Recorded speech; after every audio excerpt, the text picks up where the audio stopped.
Hi everyone, I'm JosieWose and I've got a great storybook read along. This is Alice in Wonderland. This is an old classic from Walt Disney and we're going to read along to this story. Here we go. One summer day, a young girl named Alice found herself trapped with a history lesson.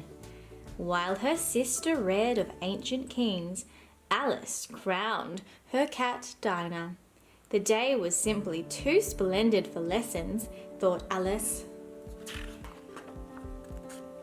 As soon as she could, Alice slipped away from her lesson. "Oh, Dinah," she said, "in my world there would be no lessons. All would be nonsense." For Alice dreamed of her Wonderland. A well-dressed white rabbit ran past. "I'm late! I'm late!" the white rabbit cried. Alice raced after him. "He must be going to something awfully important, like a party," she told Dinah. They followed the white rabbit to a rabbit hole. Alice squeezed into the rabbit hole, even though she knew she should not belong there. "After all," she said, "curiosity often leads to trouble." Alice's voice disappeared into a dark hole along with the rest of her. Alice floated down through the darkness. As a lamp drifted past, Alice turned it on and looked around her. As Alice landed, a pair of white rabbit feet raced past her. "Oh, wait, Mr. Rabbit, please," Alice called. She raced down a hallway as the white rabbit slammed a door behind him. Alice followed him through smaller and smaller doors. "Curiouser and curiouser," Alice said. At the last and smallest door, Alice twisted the knob. A nose wiggled under her hand. What a strange place, Alice thought. She asked the doorknob if she could go through. "Sorry," said the doorknob, "you're much too big." "Why don't you try the bottle on the table?" the doorknob suggested. A glass bottle labelled "Drink Me" appeared. With each sip, Alice shrank. Now she could fit through the door, but the door was locked. Tiny Alice couldn't unlock the door. A magic cookie made her into Giant Alice, but Giant Alice couldn't fit through the door. She began to cry, and her tremendous tears flooded the room. Alice shrank herself again and floated through the door's keyhole. A wave swept Alice into a very odd place. Fish and birds ran around a dodo, trying to get dry while the waves kept them wet. Alice spotted the white rabbit again. "Mr. Rabbit," she called. Alice chased the white rabbit until she was deep in a wood. Instead of finding the white rabbit, she found a pair of twins. "I'm Tweedledee," said one. "I'm Tweedledum," said the other. Alice told Tweedledee and Tweedledum, "I'm following the white rabbit. I'm curious to know where he's going." Tweedledum sighed. "It can be dangerous to be too curious." "I am sure you are right," said Alice, but nevertheless hurried off to find the white rabbit. To Alice's surprise, the white rabbit found her. "I'm late," he said. "Go get my gloves." Inside his cottage, Alice found cookies labelled "Eat Me." Happily, Alice helped herself. Soon, she felt herself growing and growing and growing until her arms and legs stuck out of the white rabbit's cottage. "Help! Monster!" The white rabbit ran for the dodo. The dodo suggested burning the house down. Alice ate a carrot from the rabbit's garden and shrank to a tiny size again. As the dodo asked her for a match, the white rabbit ran off once more. "Oh dear," puffed tiny Alice. "I'll never catch him." Alice ran out of the garden and came upon a caterpillar making smoky vows. "Who are you?" he asked, puffing out a U. Alice blew his smoke away and blew the caterpillar right out of his clothes. Alice was worried until she saw that the caterpillar had become a butterfly. As the new butterfly flew away, he told her, "One side of the mushroom will make you grow taller, and the other side will make you grow shorter." Alice broke off 2 pieces of the mushroom. "I wonder which side is which," she said. With a shrug, Alice bit into the first mushroom piece. Normal sized again, Alice tucked the leftover mushroom pieces in her pocket. She searched for some sign of the white rabbit.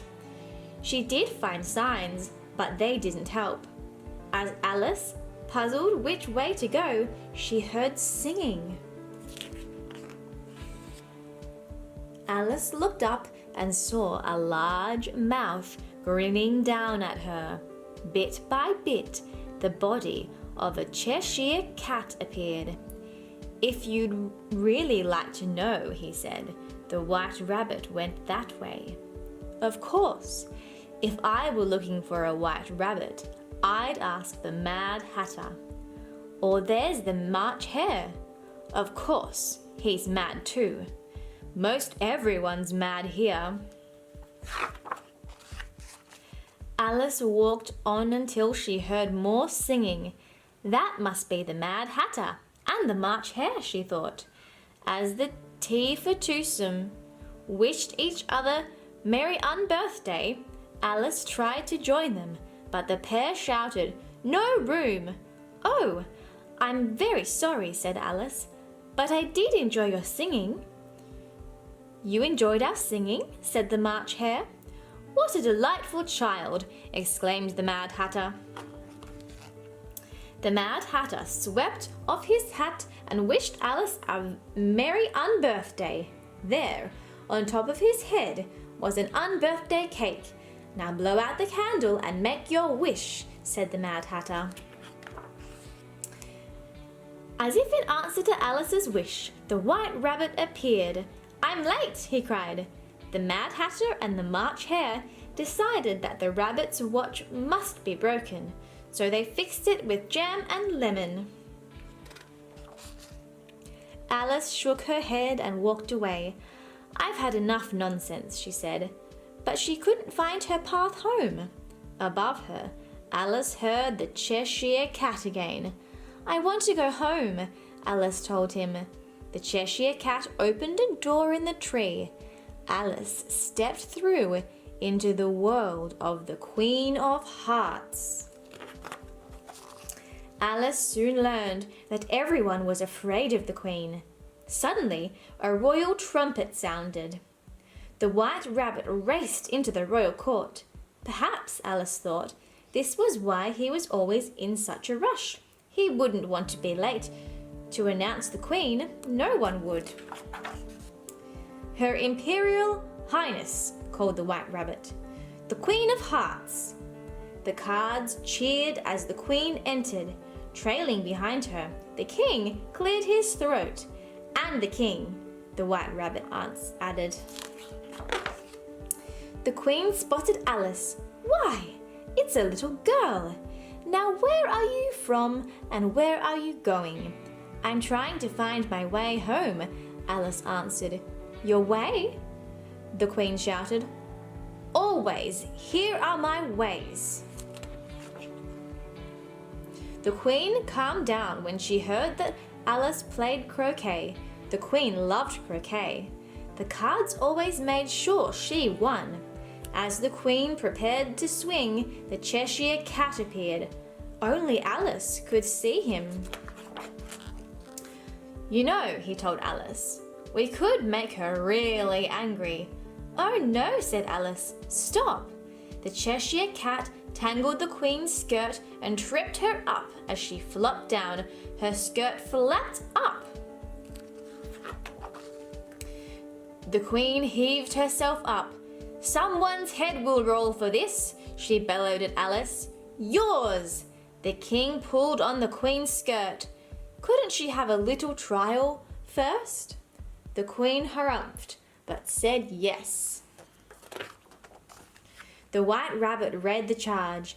Alice had caused the Queen of Hearts to lose her temper. Are you ready for your sentence? The Queen asked Alice. Sentence? Said Alice. Oh, but there must be a verdict first. Sentence first, the Queen thundered. Off with her head. Alice found the mushroom pieces in her pocket and stuck them in her mouth. She grew until she towered over the Queen. I'm not afraid of you, Alice said to the Queen. Suddenly, Alice felt herself shrinking. Off with her head, the Queen shouted once more. The court of cards closed in on Alice. She raced away into a maze. She escaped the maze and found herself back in the Dodo's beach race. The cards chased Alice down the beach. In the wisps of smoke, Alice saw the doorknob and his little door. Alice tugged on the doorknob. I simply must get out, she gasped. But you are outside, the doorknob said. Alice peered through the keyhole. There she was, sleeping in the meadow where she had heard her history lesson. Alice! Alice's sister woke her. It's time for tea. Alice looked around. Her Wonderland, with its angry queen, was gone. Alice shook away her dream and smiled. The day was simply too splendid for nonsense. Golly, what an adventure Alice went on! Thanks for watching everyone. Make sure you give this video a thumbs up and check out my channel for more Disney storybook read-alongs. I'm JosieWose. See you later!